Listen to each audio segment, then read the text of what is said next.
The worst thing that you could possibly do to a client's budget is you do it, but no ROI came out of it. That means it was just kind of a waste. And ROI can be anything. Increase in social media metrics, increase in actually the people calling them and saying, hey, I saw this and I'm very curious to learn more about it. It could even be just even brand awareness. I mean, that's why I said it's one thing to do something very cool, but you got to make sure that they know whatever you're selling. Is it software? Is it a piece of physical item? They need to be able to tie it back to you, because the worst thing is that you do something really cool. They talk about it, but they can't even remember your brand name. That's the worst.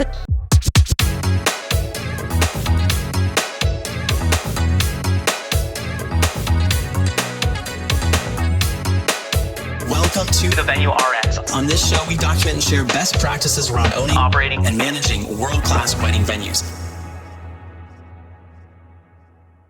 What's up, everyone? Jonathan here with the Venue RX. And on this show, we are going to be talking to someone who works in the wedding and events industry, but she has a number of different things that may not be, your average kind of normal fare that we talk about on here. And I am really excited to get into the whole world of fabrication, event production, and all of the things. Cindy, thank you so much for being here today. Yes, thank you, Jonathan. So tell us a little bit about, you have two different companies and you did a beautiful job, describing it right before we got on. Of course, I was like, I should press record. But just give, for anyone listening or watching, give a little bit of a backdrop on what does Red Velvet and your new company, Strong Events, do? So I have been in the industry for a little over 21 years.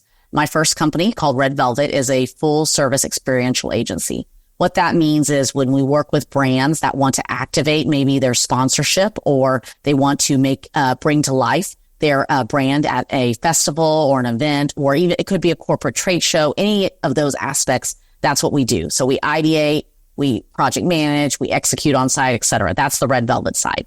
So it's definitely all about the idea to concept to execution. Well, 8 months ago, I bought another company called Strong Events. And what that is that's really more of a supplier side. So similar to venues, you're a supplier of a service. But in this case, we actually are supplying the backdrops, the large oversized rentals, specialty props. This company I bought is actually 33 years old. So it wasn't like it just started. The owner had a great run for 30 years and he was ready to retire and decided to sell to me. And so that complements what we do at Red Velvet, because thanks to activations and experiential and immersive branding, there's a lot of custom fabrication needs. And so I decided to take the leap of faith, buy Strong Events, and we're in the midst of all that right now. But I do want to clear on the podcast is that we do run both companies separately, and it is intentional. And a lot of that reason is because Strong has a lot of our competitors from Red Velvet, and I don't want anyone to ever worry about us sharing data. The only thing that they share is me as a CEO of both companies. That's awesome. And I mean, I love the transparency there and the way that you're to kind of do both those things, keep those two things totally separate. But really, I mean, it's a superpower that you're involved in both sides, because it allows you to give probably a lot of context, one to the other, so that both can be better. Yes, absolutely. I mean, I have learned so much in the last 8 months on the fabrication side that my head's spinning, and I bring it back to Red Velvet constantly of like, oh, wow, did you know about this new material? Or did you know that you can do this? And, oh, I saw this installation. It was really cool. And it took this long to install, that kind of stuff. So absolutely. It works both ways. Amazing. I had a question on the Red Velvet side just about, scope creep.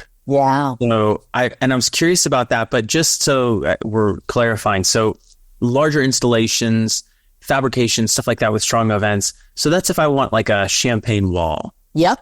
Or like, what about if I'm a venue owner and I'm looking for a kind of a green wall backdrop to my... Yeah, the hedge wall. Absolutely. Okay. Like very common things are stage backdrops. So a lot of, whether it be corporate, wedding, fundraiser, everyone wants to see their logo in lights or it's somewhere highlighted, right?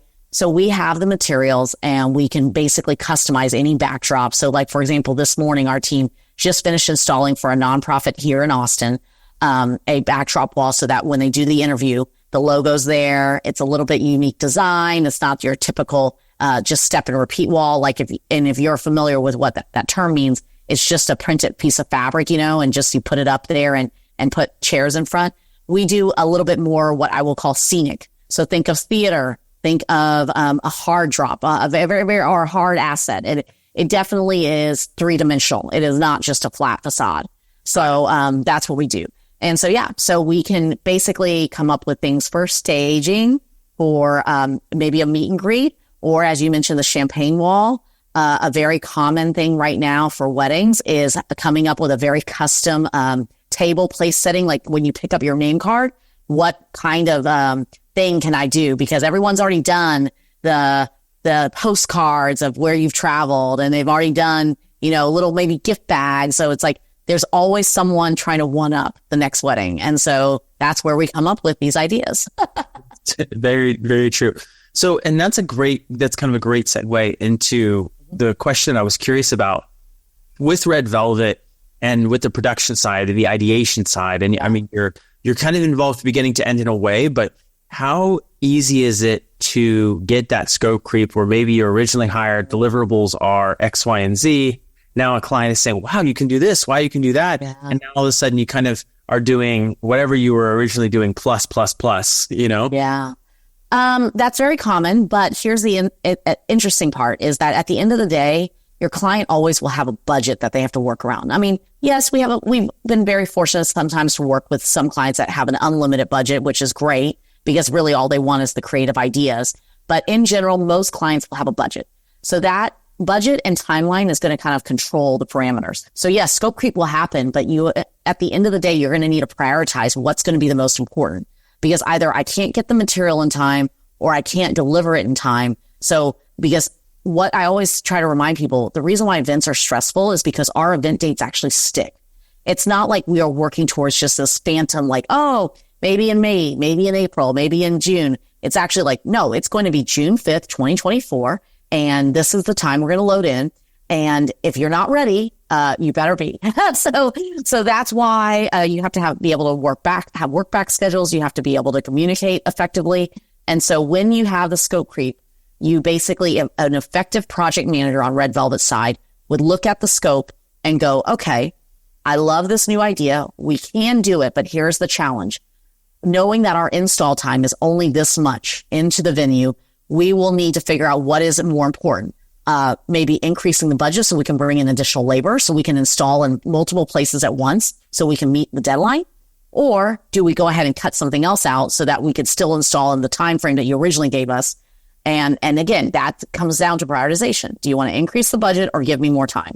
Yeah. It's one or the other. Because unfortunately you can't do both. Yeah. Yeah. That makes so much sense. Yeah. It's, this is really cool chatting with you about this because prior to us doing venue management and podcasts and all of that, we did a bunch of staffing. And part of that, we worked very closely with the producers of Comic-Con in San Diego. Oh, fun. Okay. Yeah. And, Stagecoach, Coachella, a bunch of different like brand parties that would happen, like Outparty and things like that. And, every brand did want their own activate. So if you've never been to South by Southwest, that's exactly what it is. Everyone wants their house, and we call them houses here. And only partly because everyone ended up starting out in bars. And so each bar was converted into a house. So it was like Australia House or the Sharpie House or SAP House, whatever brand it was, it became their house. And then we would convert that bar into that scene. So a common brand, for example, is Apple. We all know what Apple is because there's physical retail stores. But now think about it. There's not such a thing as Sharpie. Like there's no such thing as Sharpie House. You would go to a physical store, buy a Sharpie product. So what would that be? And that's the imagination part that comes into play. Like what would this feel like if it really were a Sharpie House? And that's the fun. That's where the fun begins. So there are so many aspects to what you do, right? Yeah. I mean, from the creative side to the actual execution, the operations, the project management, all that. Yeah. What's your favorite piece of this whole puzzle? Ooh, my favorite probably is actually balancing the budget and doing something that hasn't been done before. Okay. Because a lot of times, again, I might have an idea and maybe it's either too risky in the sense that no one's ever done it. So we don't know exactly what the cost is. So we're trying to best guesstimate, because sometimes I might even reach out to our own partners and throw out a really wild idea. And I go, have y'all done this before? And they're like, no, but it kind of sounds cool. And so I can set this up with the client to make sure that they are wanting to do it, because again, not everything is for sale. And so, but the cooler the idea, the more unique the idea, and also the more impactful the idea, meaning it actually has meaning, because the worst thing that you could possibly do to a client's budget is you do it, but no ROI came out of it.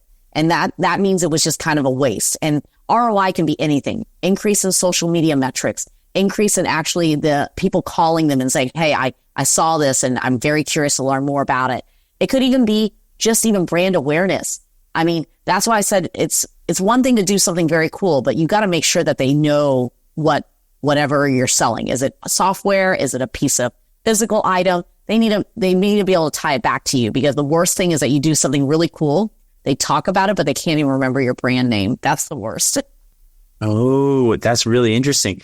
Because you want it to be memorable, but you don't want it to be memorable independent of the brand. You want exactly. It has to go tied hand in hand. And honestly, the most recent one that we did, I'm so proud of our team. And we worked with another agency plus the in brand, which was Delta.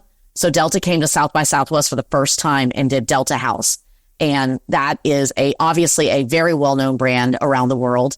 And then South by in general is also very well known, and just coming up with all those ideas to be able to figure out how do you make it sticky and memorable for the right reasons, not the wrong reasons, because you can unfortunately make an event or an experience memorable for the wrong reasons as well. Yeah. I could see, man, that is very, I could see how that would be challenging and also very fun. Cause like you said, it is kind of like, can we do something that's never been done, or how do we do this in a way that, I love that. So I'm curious for venue owners. Yeah.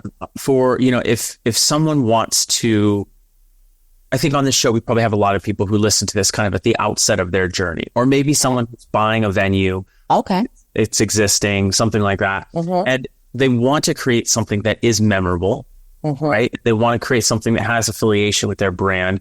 What are some kind of unique and cool things? And we'll get to kind of the trends of the fabrication of, we talked about champagne walls and stuff like that, but I'm curious specifically for venue owners that are building, or venue owners that are buying an existing building, but they want to tie in kind of brand elements and make it a very memorable space for clients to come enjoy their event in.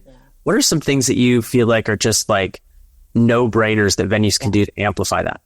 So first is, if your venue can be indoor, outdoor, with whether it be an open, like the concept of the accordion doors opening completely wide open, something like that is always attractive, especially if you're in a city that has great weather, such as Austin, such as San Diego, because people want to be inside, outside.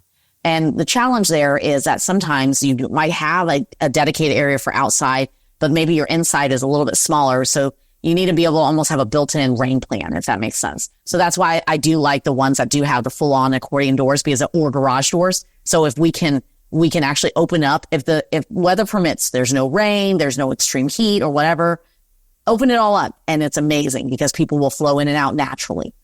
To me personally, because I do deal a lot more with corporate versus the wedding side on the strong side, I like blank spaces, meaning I want to be able to brand it however I want. So for example, I would much rather prefer a blank brick wall space than something that has all this extra art.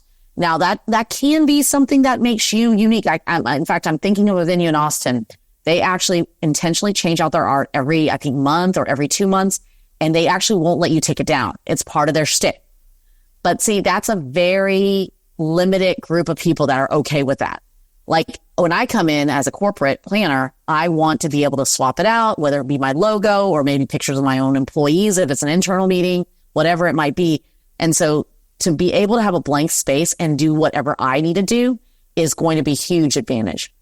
As far as actually making sure that your venue is actually going to be memorable, and believe it or not, and it's funny that you should mention staffing earlier, it really is about who your venue manager is.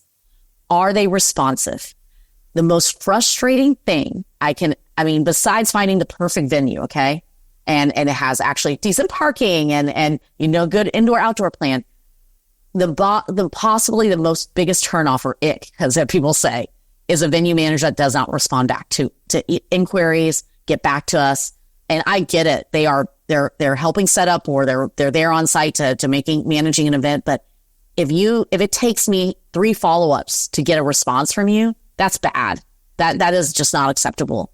And it's frustrating because then now you start to wonder what other things are they kind of lagging in, and is this going to be an okay venue for the day of whether it be my wedding or my corporate event, because I need someone that is going to give me that peace of mind and the trust that you have my back. And so it starts actually with the staff, that funny enough. So it's, yes, the architect and all that is beautiful, but I have seen beautiful venues sit empty because the staff just did not do their job. Yeah. So you've got to remember that is actually a key component. Hey there, wanted to take a quick break and share a little bit about Common Sense Events and the consulting services that we provide. In the past year, Common Sense Events has been able to partner with several venues and provide consulting services around everything from marketing, sales, and operations. We've worked with families, helping smooth out operational hiccups. We've worked with teams to help their marketing departments book more events, and we've worked with sales teams to make sure they're able to have higher converting tours. So if that sounds interesting to you, we would love to have a conversation about that. You can contact us at venues@cseventservices.com. You can also just reach out on the podcast and send us a DM if this is interesting to you. But we would love to talk with you and see if there's a way that we can partner with you and your venue and help make your venue run smoother. All right, back to the show. So based on that premise, that premise that you just described was the reasoning and the thought process behind why we moved from staffing into management. Because we worked at so many venues as a staff team that the venue manager was really apathetic, which kind of sit around and turn off. And they were gorgeous spaces, but we were like, man, we could apply the same intensity. And I mean, we've consistently got 5-star reviews as a temp staff firm that's like unheard of. And so for us, it was like, let's take that 5-star service experience, let's take it across to being in a more kind of consistent, permanent sort of environment versus staffing your wherever the client needs you to be. Yep. I'm curious. The venue owners that I've talked to they want to do weddings, obviously, but they also want to fill in the blanks with corporate. Correct. Mm-hmm. Oh, yeah. Yeah. And it's something, and it's like, oh yeah, we'll do 80 weddings a year, but then we're going to do 80 more at least corporate events, luncheons, yada the things. As a corporate event planner and helping with these installations, and now both with Red Velvet and Strong, the fabrication side, what are you looking for in a venue for a corporate event? So obviously you need to know your space and your destination and your location. So for example, a lot of, we have the area called Hill Country. So basically it's outside of downtown. It is obviously a beautiful space, lots of wedding business. I mean, if you're not staying busy on weddings, then you're doing something wrong, because there's so many people that get married here in Texas, because just everything's cheaper, in general. And, second though, is that destination, when I am looking for corporate, I am typically at a hotel. So that means I'm in downtown. I am not necessarily in the Hill Country. And so the problem then becomes, where is, like, let's say it's a board meeting. Where are they going to stay? Because they're going to want to stay at something a little nicer than a Holiday Inn. And sorry, Holiday Inn, I know y'all are clients of ours, and I just threw myself under the bus. But my point is that they're not going to want to stay at a lower, grade hotel. So then now, does the venue have accommodations, sleeping accommodations? So see, it gets tricky. So it's one of those things where, yes, you could do a corporate meeting out there, but you really do need to understand what you're going to attract. Now, if you are purely in downtown or the central business district of your respective city, oh, this is great. Then just know, again, how you are selling your space, because I love when venues can show on their website basically pictures of weddings, and then show the blank space, and then show again the corporate meeting, and then show the blank space, and then show the fundraiser blank space, and show even like a commercial shoot. They understand that their venue is versatile, and that works, because that's what I mean by blank spaces. I'd rather have a blank brick wall. I want to be able to transform the space into what I need to do for the brand. And the easier it is to configure the space, even the better too. So like, if it's one giant space, but I can break it up into 4 breakout rooms, or it's one giant space and I can have a separation divider and divide into like a pre-function space and then a main event space, even better. So So you mentioned, and this is kind of where I was going next. Again, beautiful segue into it. How do you think about space mapping? Where do you want people to go? And how can venue owners be cognizant of that if they are building or renovating a space? So you should be walking it like an attendee. So from the time I park or valet my car, how far do I have to walk before I get into the door? And is it obvious? Like, do you have directional signage, or is it obvious where the heck I'm going? Because if it's obvious, then in that first area, there should be enough area so that if I wanted a large foyer for what I will call a welcome reception, I have the option to do it there or not do it there. Because not every event's going to have a welcome reception, but every event should have an area where they're going to check in. Mm-hmm. So whether it be allowing me to put 2 6-foot tables or put a fancy bar front, something to allow me to check in guests accordingly. And if you don't, and you only have this tiny little foyer, that's not going to work, Second, then once I go in, I want to understand, is it obvious where the stage, the AV, and all that stuff needs to go? And if it happens to be on the wall that I'm walking in on, that's bad, because typically when I walk in, I want to be able to see the stage in front of me. And a lot of times when we work with older venues, they're like, oh, well, it's this way. And I go, we're going to need to create another way to walk, because think about all the people that are arriving late, or maybe they had to go to the restroom. It's very disruptive for the speaker. So that's why that's why in general, if you've ever been in a hotel or just even the planning, that's why their wall is always on the far side, because there is a logic to why everything is that way.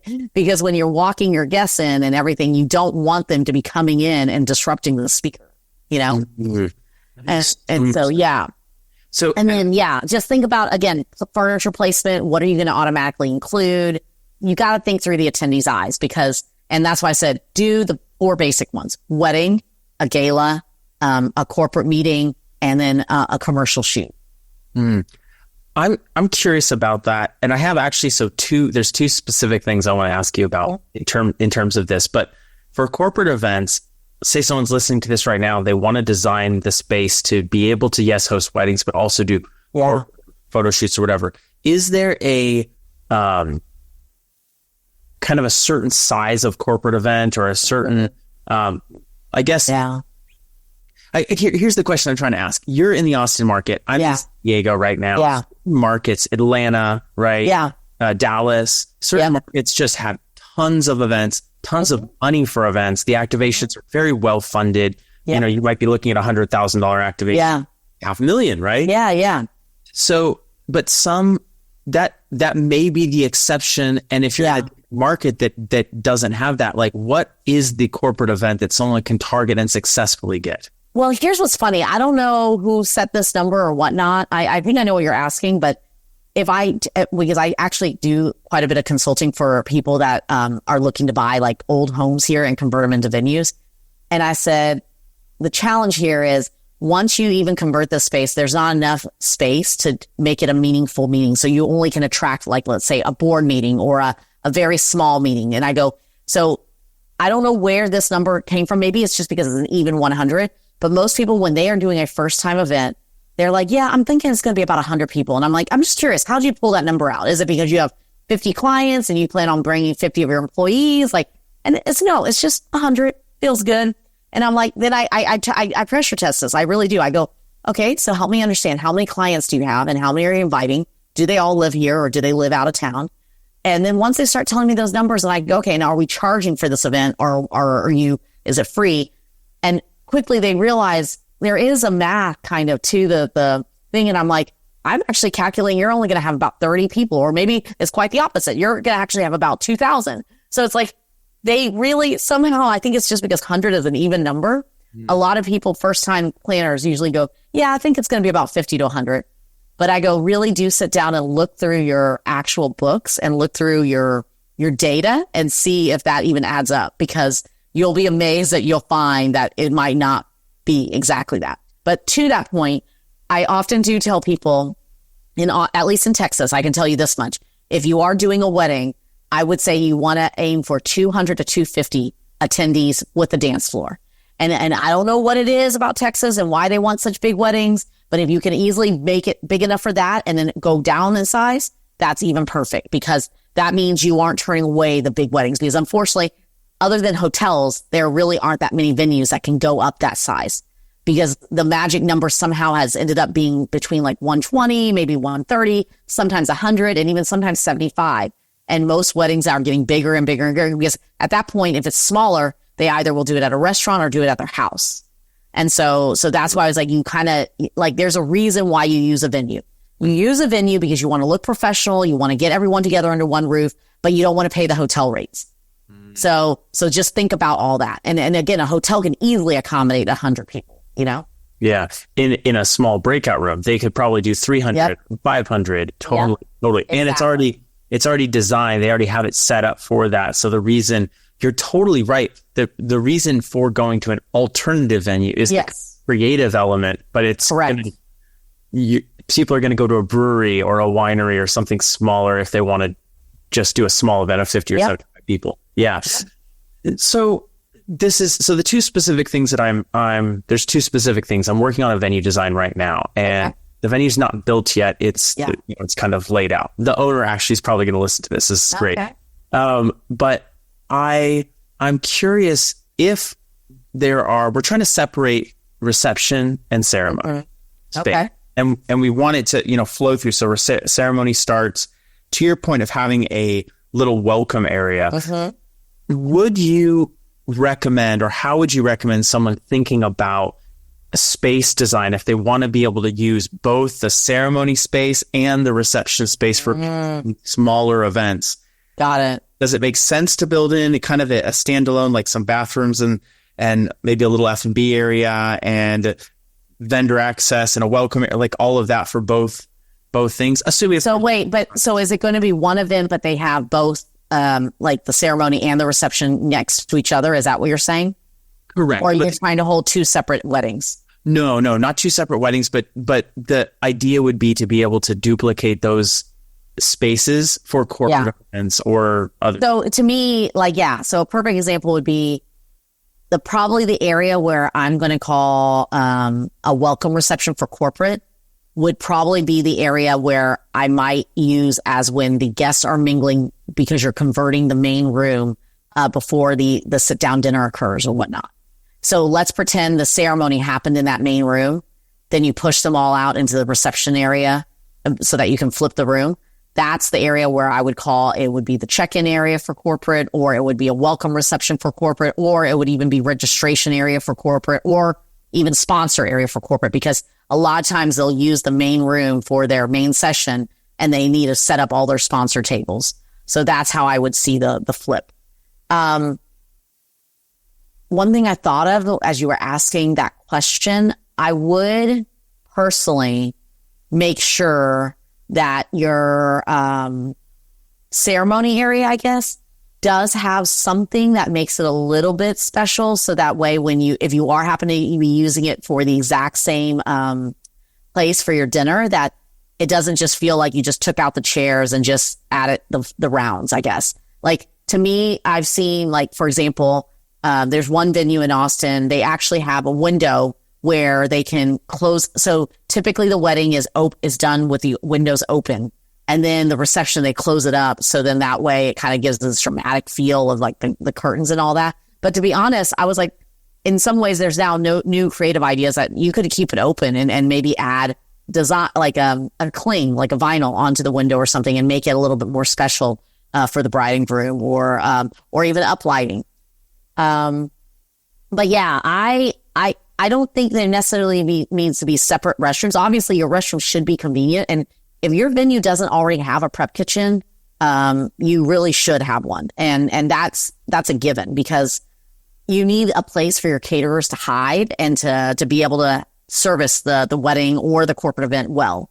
And so to me, the best prep kitchens are one that does allow the caterer to pull straight up from the back, so they don't have a huge walking distance. They actually have a soundproof door so that they're not clickety-clackety going in and out.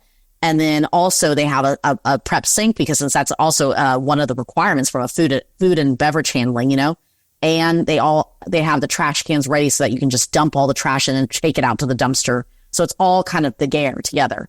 Even better if they have like a commercial size refrigerator, but But now the caterers have gotten so good about just bringing everything in ice chests, at least here in Texas, because they know not every place has a prep kitchen. In terms of the production, on the production side, types of trucks, vans, like infrastructure, build infrastructure, because you have to come and set up and do the installation. And I know there are probably venues that people love to use because they're so painful, but then it's a total pain in the butt to get in there. Correct. So if your trees are too low and a 26-foot box truck cannot get in, that's usually the standard size. Then they go up from there. Like if you have tenting and whatnot, you're in trouble because there's no way they're going to be able to get all the stuff in, because that's what most rental companies and most tent companies use to move all their stuff. Then make sure it's wide enough and it's not too windy, because that's actually something we face a problem with here in Texas. If we have to go out to like a rock barn or a ranch to install, we do ask what the width is of the driveway, and is there a high slope, like a steep slope, and also is it actually paved, concrete, or dirt? Because if it rained the night before, there's no way our trucks will be able to drive in because it will sink. And so there's just things that they don't think about. People don't realize, like, these all matter. Yeah. As far as, like, to me, a vendor load-in area is ideal. And honestly, even a vendor parking area is I'll be honest, that's luxury. Most people don't give us that. Yeah. If you have a caterer's kitchen, if there's a place for like staff and production to hide out. Yeah. That is a luxury. That's why I said hotels do work out very well. Yeah. So this is really good though, because for a venue that wants to do corporate, you have to just be set up and ready to do corporate. And you can't just say, oh, we happen to have a ceremony and reception space. Correct. This is a meeting room. Correct. And honestly, these are in the additional rooms I'd like to usually look for corporate. I do like to have a staff office. It doesn't have to be huge, but it should be at least 20 by 20, with be able to lock the door. If I am doing a private, corporate events, I usually also need a green room, because a lot of times what we're doing is we're bringing in some sort of talent and they're going to need their own separate space in the office. And then, you mentioned already breakout rooms. If this is a multi-day meeting and whatnot, we're not going to just want to stay in one room. Mm-hmm. Green rooms. Yeah. Is there a preference around the location for those? If it has a way to walk to where the stage would be set, they don't have to walk through the crowd, that would be the best. But we know that that's not always possible in every venue.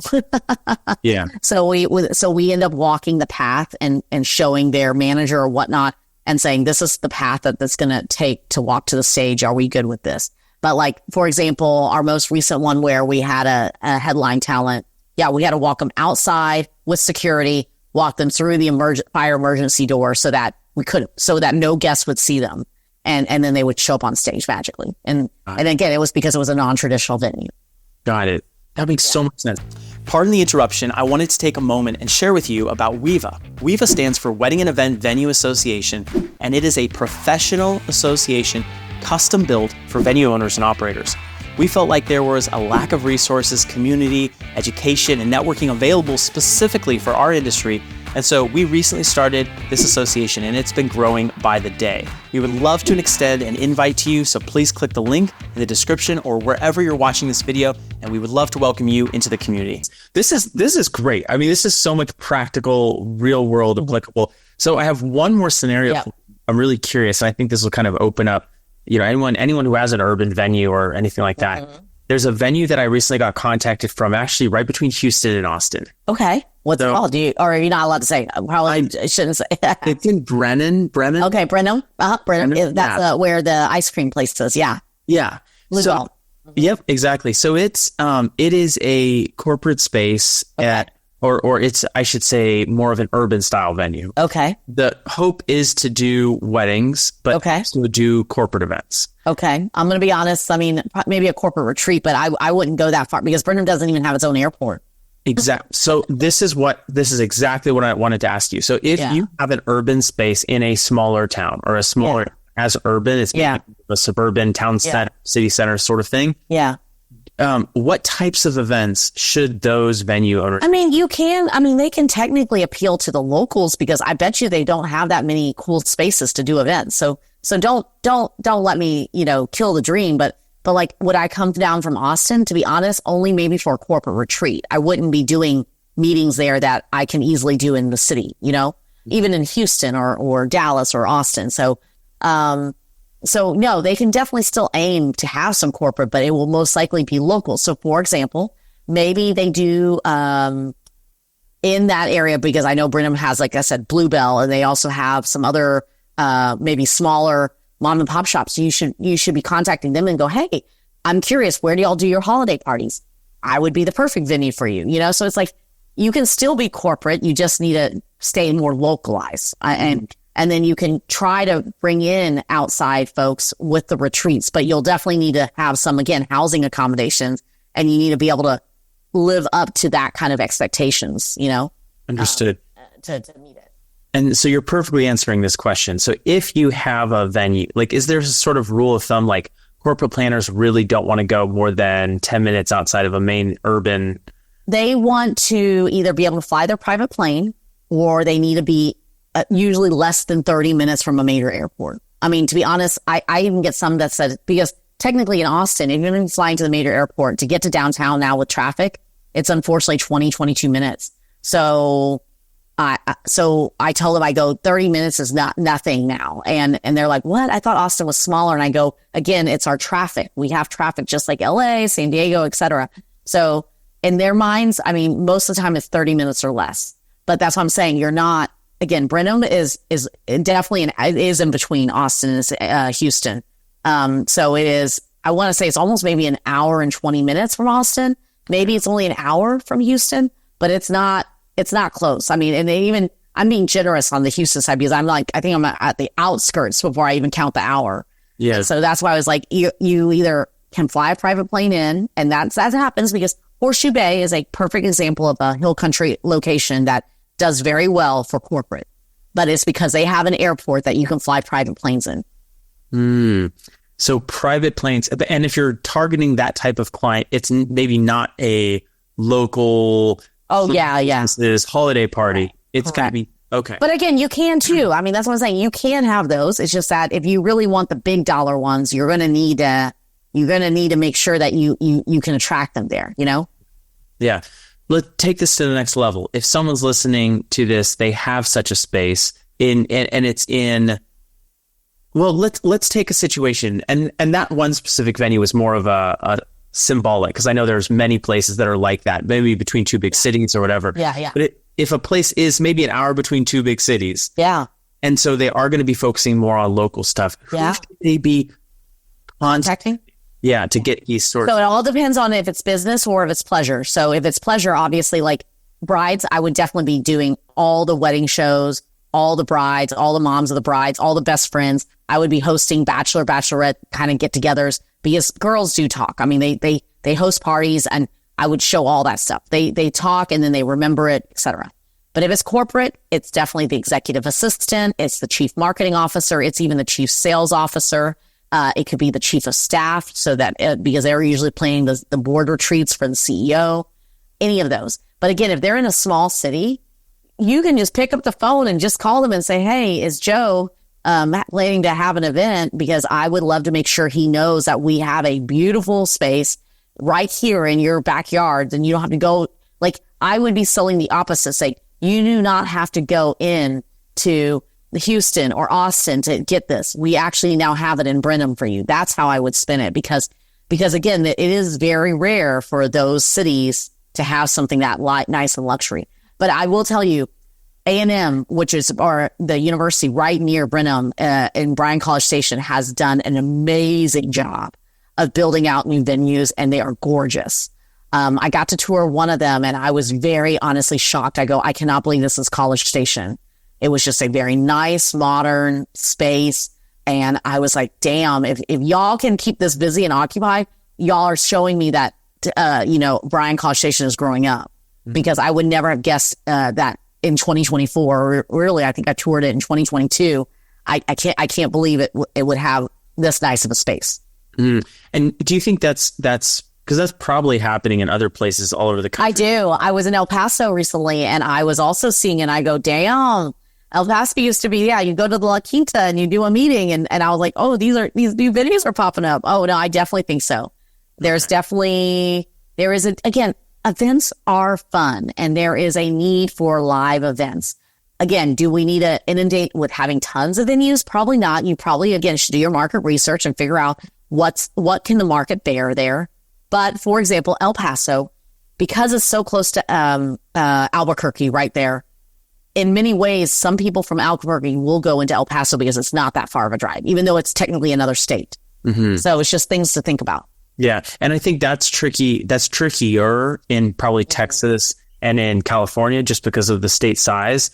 But when it's other, states in the South, you think of Georgia, Tennessee, North and South Carolina, they're all, you could drive 20 minutes and be in another state. I know. It's so funny. I know. You can't in Texas. It'll take you 2 days. 9 hours.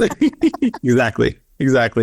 That's awesome. So this is super helpful. I want to spend the last couple minutes just talking about the trends that you see and more on the fabrication side. You mentioned creative, things for the seating chart or these different things. What are some kind of unique things, designs, ideas that you've seen come across your desk? So last year, this was again, right when I bought the company, I was like, wow, someone did that. And I was like, that wedding planner is very creative. So I don't know if it came from a wedding magazine or whatnot, but people displaying their cakes as if it's almost like an award, or I don't even know how to best explain it, but it's putting them on like these custom pedestals. So each cake was on its own. And it was like an area. It was not just buying like a cake plate and putting it on a table and displaying your wedding cake. This was like now a massive display. Last year, we did help another wedding planner on Strong, and she wanted a custom disco ball, and we made it. So I'm not talking just your round, shiny thing. She requested a custom one, and we made it. I have seen that a lot more people are definitely doing more what I will call the faux seating / photo booth, like coming up with whether it be a living room set or something that makes it feel different than just your typical, like, I'm going to go pose in this photo booth with my husband or my partner. And it's more definitely like a whole set and props and all this stuff. So it really does kind of feel like, so let's say like you're, a relatable example is like, let's say you love Friends, the TV show. We would actually find the couch and do the whole setup. So then that way, when they take the photo, it looks like it that way. That's so it's things like that they try to personalize, because that is not changed. I mean, I'm going to be honest. That's been around for, however long we've done weddings. So, but it's just the way that people want to personalize, because if you've already seen it and done it, people want to try something else. And so right now they ask, so what is it that what is it about you two getting married that is personal to you? And so that's how we go about it.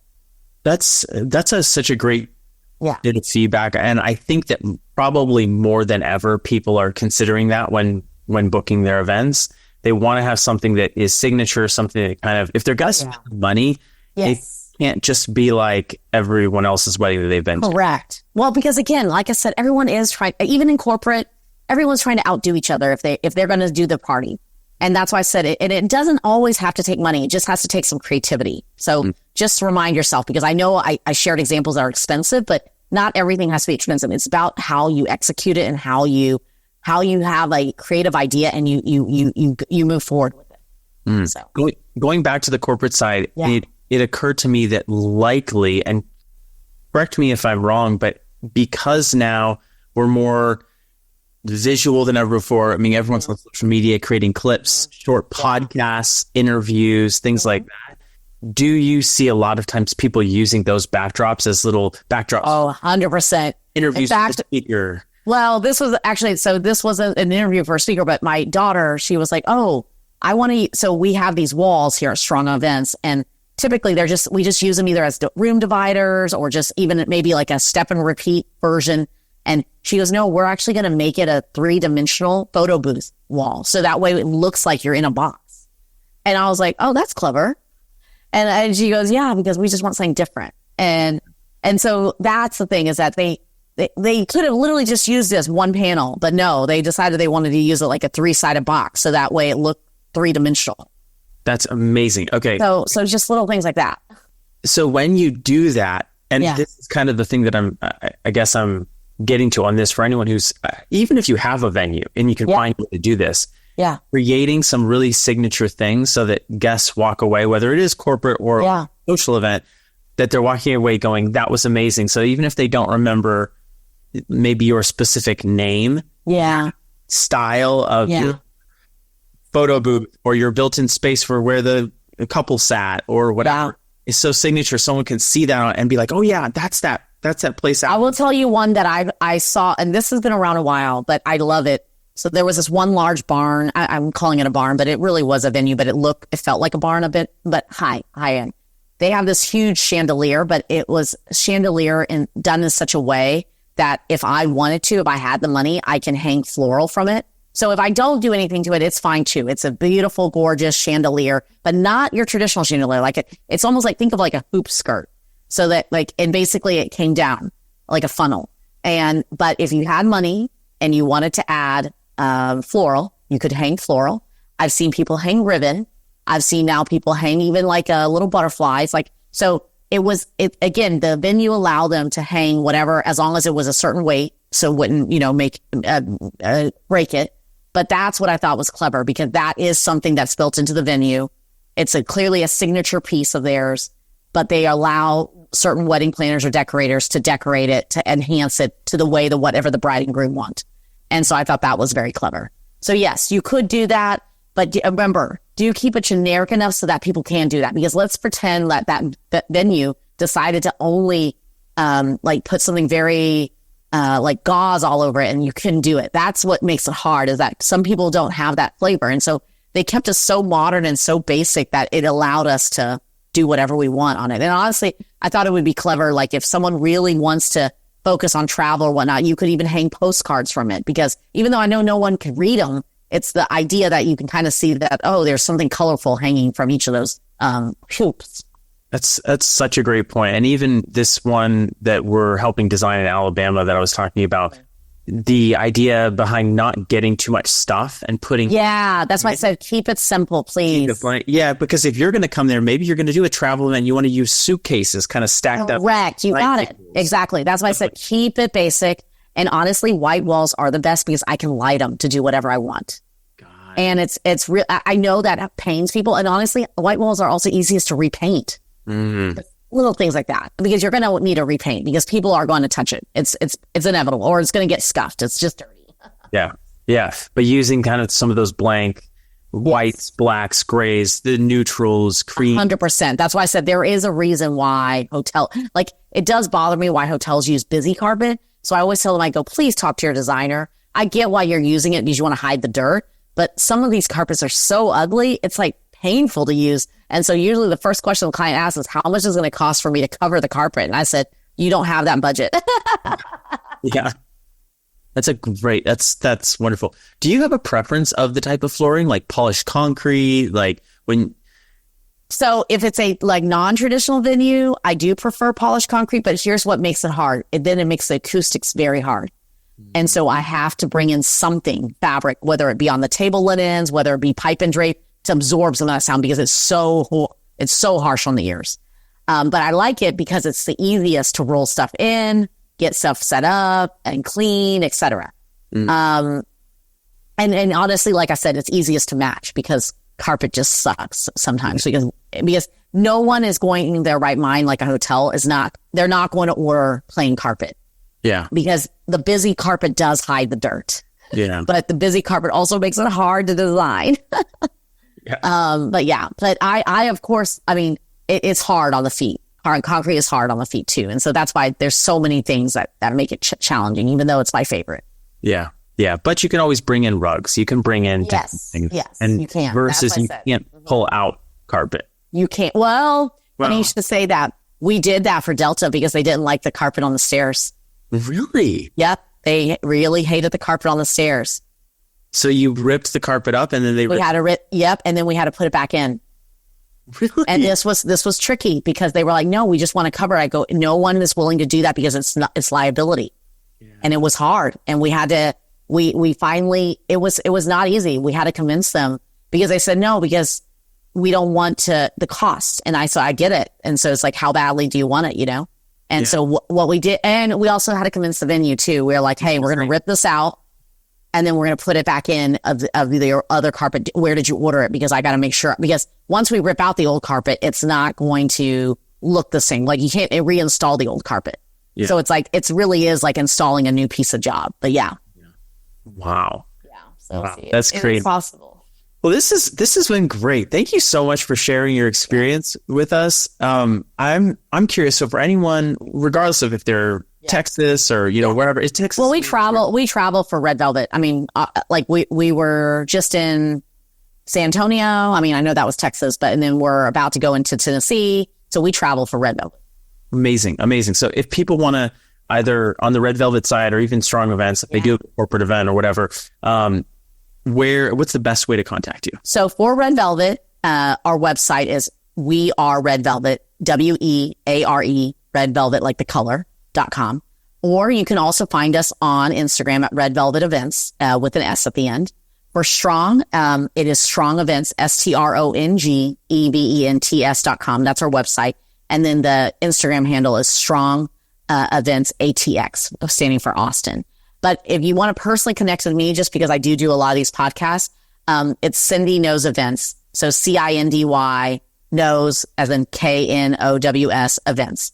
And just because I do love it and it's a passion of mine and I think it's fun. I mean, yes, it can be stressful, but I love it. Yeah, it's so true. It definitely can be stressful, but I love it. And I think the people in the industry, if you stick around long enough in the industry, you have to love it because it is stressful and get crazy. Yep. But awesome. Cindy, thank you so much for being here today. This was a lot of fun. Thank you for having me, Jonathan. Hey friends, Jonathan here, and I wanted to share about Common Sense Events consulting packages. If you are a venue owner and you're struggling with your marketing, your sales, your operations, or maybe there's just, you're new to the industry and you want to really have a leg up and get a jump start on getting your business going and not make a lot of the mistakes that oftentimes people make, the mistakes that we made, frankly, when we first started, we would love to chat with you and see if there's a way that we can serve you. Our team has experience working with over 10 venues all across the United States, doing consulting. We've hosted hundreds and hundreds of weddings at this point, and we know what it takes to be successful. If this sounds interesting to you, we would love to chat with you. You can either reach out by filling out the link in the description of the video or podcast, or you can just email us at venues@cseventservices.com, and we would love to chat with you and see if there's a way that we can serve you. All right, back to the show.